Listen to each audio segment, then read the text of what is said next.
Most bootstrap SaaS founders build a product first and then try to find customers second, and that's why a lot of them fail. In this video, I want to walk you through the opposite strategy. Find your customers first, build a product around what they actually need, and then cut them in on the action by giving a few advisors a couple of equity points. This will compress your go-to-market timeline, drastically increase your odds of success, and turn your first customers into the people most motivated to help you grow. So let's break it down.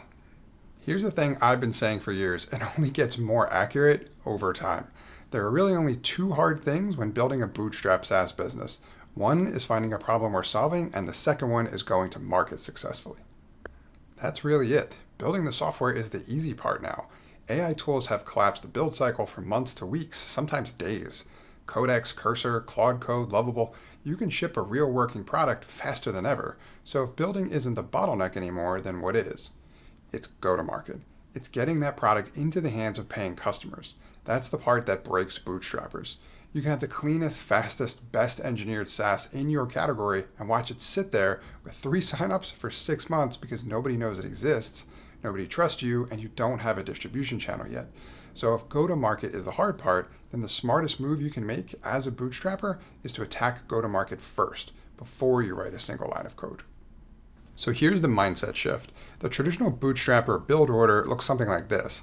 Idea, then build, then launch, then market, then maybe somewhere down the line you find customers. And almost all of these products die at that maybe step, if you take that approach. But if you flip it, you increase your odds of success significantly. Something along the lines of idea, then customers, then build, then ship, which means your customers help you market. The first customer conversation comes before your first commit. You go find 5 to 10 people who clearly have the problem you want to solve, and you ask them about it. You describe what you're thinking of building. You see how well it might solve their actual problems. If their eyes light up, great. If they shrug, you just saved yourself 6 months of building something nobody wants. This is not a new idea. This is just a classic problem discovery.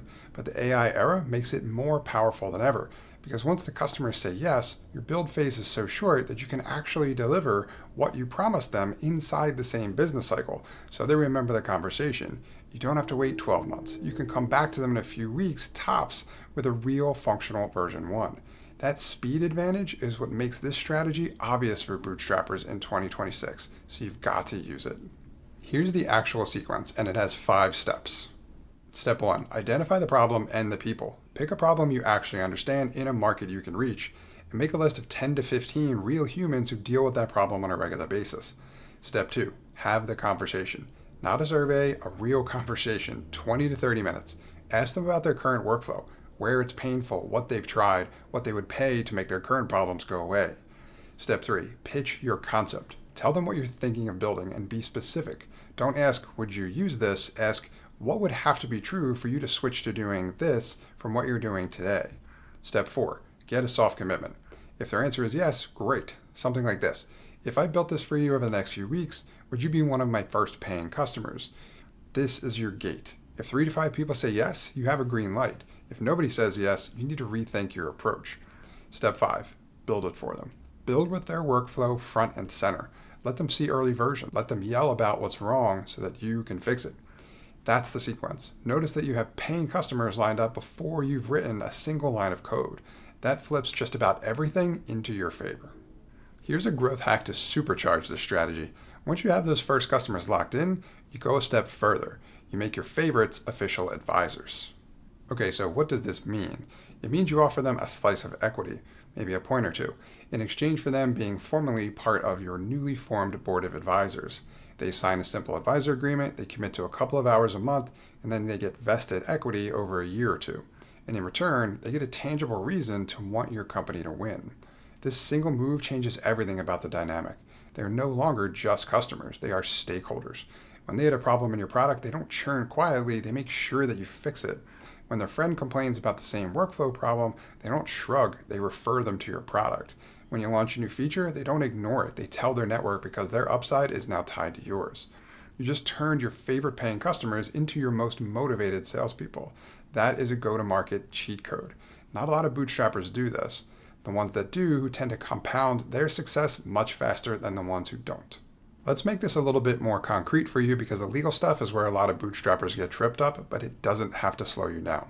Places like the Founder Institute have free templates. In this case, theirs is called the FAST Agreement for Founder Advisor Standard Template.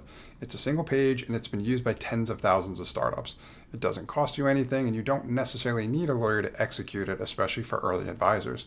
Though if you do want to have one review it, that's also a smart idea. Standard terms typically look something like this. An equity grant somewhere between half a point and a point, which would be a percentage or shares per advisor, depending on how involved they are. Also, a 2-year vesting schedule is typical, with something like monthly or quarterly vesting, and sometimes a 3 to 6 month cliff in the beginning. Time commitment of a couple of hours a month for things like answering questions, making intro calls, and giving feedback on your roadmap. Either side can also terminate the agreement with 30 days notice, and any unvested equity is forfeited if someone wants out. That's it. Cap your total advisory pool to around 5% across everyone. You also don't have to give the same percentage to everyone, so you can scale it to actual involvement. Document everything and keep records of meetings and intros so you can justify the equity later if someone asks. It's simple, it's standardized, it's been done a million times. Don't overthink it. Now let's talk about why this strategy actually compresses your go-to-market timeline, and it comes down to 3 things. First off, you get to skip the cold start. Most bootstrappers spend 6 to 12 months trying to get that first paying customer.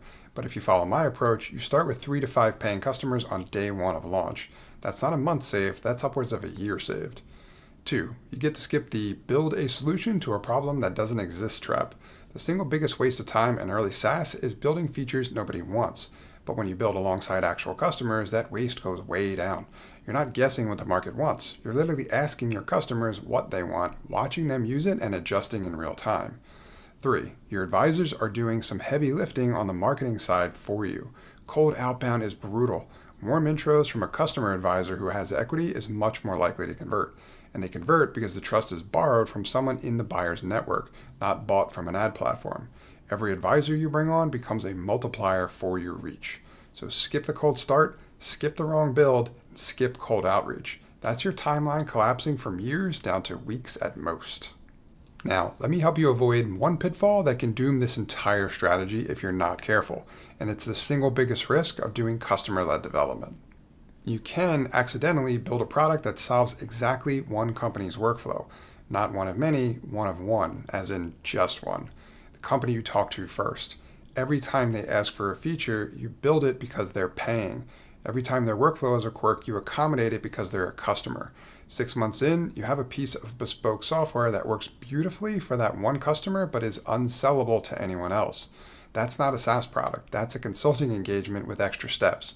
And I have watched Bootstrappers walk into this trap so many times because the customer is right there asking for things and it feels so productive to keep saying yes. But the whole point of SaaS is that it scales. One code base serves many customers. The moment you customize the product to one customer-specific workflow, you've broken that. You now have a customer dev shop, not a SaaS business. So how do you avoid this? Well, you have to learn to filter effectively. You have to know what to build and what not to build. And that's what we're going to cover next. Here are the 4 rules I use to keep my customer feedback from turning my product into custom software for only one customer. 1. Wait for the second voice. If one customer asks for a feature, that's an antidote. But if 2 unrelated customers ask for the same feature in the same month, that's a signal. Don't build the feature for one, build it when it's a pattern. 2. Translate workflow to outcome. When a customer says, I need a button that does X, ask what outcome they're trying to achieve. Often the outcome is general, but the button they're asking for is specific to how their team works. Build for the outcome, not the button. 3. Keep a parking lot. Every request that is a one customer specific goes into a parking lot. Don't say no, say noted. Revisit the parking lot every month and watch for items that get a second voice. Promote them when they do. 4. When in doubt, charge for it.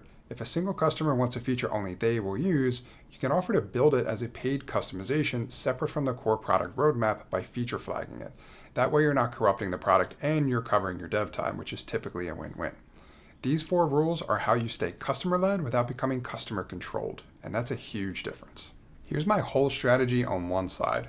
Find the customers first, have real conversations to validate the problem, get soft commits before you build, cut your earliest customers in as advisors with a small equity slice and a simple agreement, build a generalized product, not one company's bespoke tool, use your advisors as a go-to-market multiplier from day one. That's the whole playbook. It compresses years into months or weeks and dramatically raises your odds of getting to product market fit before runway runs out. If you want help finding the right idea to apply this to, my SaaS idea validator is free at bootstrappersparadise.com. You'll find it in the free tools section. You can validate the problem first, then you can go find your customers. And if you want personalized one-on-one help building your SaaS company, check out my private coaching program, also available at bootstrappersparadise.com. I'll include links to both in the description below. Remember, find your customer first, cut them in, build the right product, and keep shipping.